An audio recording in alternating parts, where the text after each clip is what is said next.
Hello everybody, today I'm gonna show you how to glitch head sucker.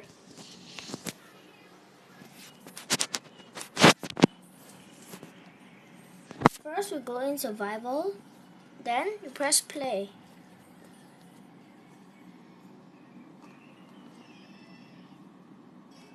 After you win or lose, go to press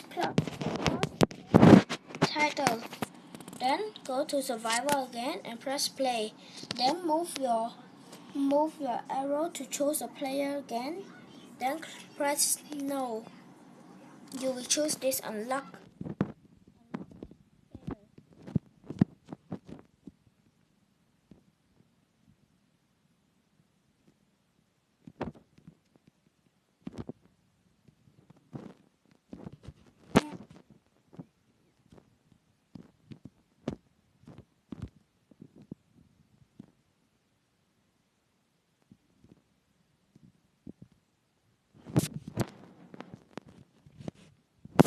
Okay, for the proof of the title, then you see I didn't unlock that player.